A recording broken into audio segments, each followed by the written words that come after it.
بسم اللہ الرحمن الرحیم۔ السلام علیکم ورحمۃ اللہ وبرکاتہ۔ شروع اللہ کے نام سے جو بڑا مہربان نہایت رحم کرنے والا ہے۔ پیارے دوستو، آج جو قصہ ہم بیان کرنے جا رہے ہیں وہ دنیا کی لذتوں کے پیچھے اپنے رب کو ہم کس طرح بلا بیٹھے ہیں۔ امام غزالی رحمۃ اللہ علیہ نے یہ بات بڑے اچھے انداز میں سمجھائی۔ وہ فرماتے ہیں کہ ایک آدمی جا رہا تھا، ایک شیر اس کے پیچھے بھاگا۔ اس کے قریب کوئی بھی درخت نہیں تھا کہ جس پر وہ چڑھ جاتا۔ اسے ایک کنواں نظر آیا۔ اس نے سوچا کہ میں کنویں میں چھلانگ لگا دیتا ہوں، جب شیر چلا جائے گا تو میں بھی کنویں سے باہر نکل آؤں گا۔ جب اس نے نیچے چھلانگ لگانے کے لیے دیکھا تو کنویں میں پانی کے اوپر ایک کالا ناگ تیرتا ہوا نظر آیا۔ اب پیچھے شیر تھا اور نیچے کنویں میں کالا ناگ تھا۔ وہ اور زیادہ پریشان ہو کر سوچنے لگا کہ اب میں کیا کروں۔ اسے کنویں کی دیواروں پر کچھ گھاس اگی ہوئی نظر آئی۔ اس نے سوچا کہ میں اس گھاس کو پکڑ کر لٹک جاتا ہوں، نہ اوپر رہوں کہ شیر کھائے اور نہ نیچے جاؤں کہ سانپ ڈسے۔ میں درمیان میں لٹک جاتا ہوں، جب شیر چلا جائے گا تو میں بھی باہر نکل آؤں گا۔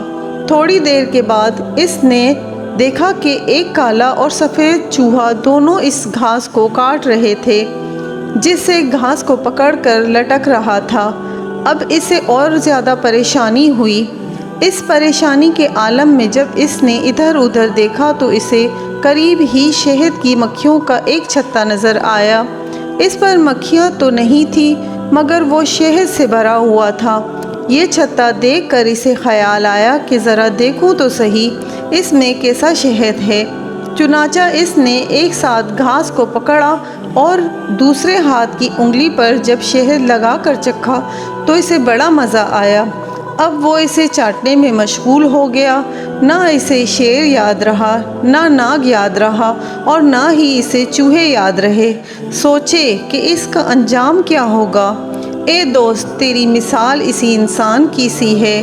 ملک الموت شیر کی مانند تیرے پیچھے لگا ہوا ہے۔ قبر کا عذاب اس سانپ کی صورت میں تیرے انتظار میں ہے۔ کالا اور سفید چوہا یہ تیری زندگی کے دن اور رات ہیں۔ گھاس تیری زندگی ہے جسے چوہے کاٹ رہے ہیں، اور یہ شہد کا چھتا دنیا کی لذتیں ہیں جن سے لطف اندوز ہونے میں تو لگا ہوا ہے۔ تجھے کچھ یاد نہیں، سوچ کہ تیرا انجام کیا ہوگا۔ واقعی بات یہی ہے کہ انسان دنیا کی لذتوں میں پھنس کر اپنے رب کو ناراض کر لیتا ہے۔ کوئی کھانے پینے کی لذتوں میں پھنسا ہوا ہے اور کوئی اچھے عہدے اور شہرت کی لذت میں پھنسا ہوا ہے۔ یہی لذتیں انسان کو آخرت سے غافل کر دیتی ہیں۔ اس لیے جہاں ترک دنیا کا لفظ آئے گا اس سے مراد ترک لذت ہوگا۔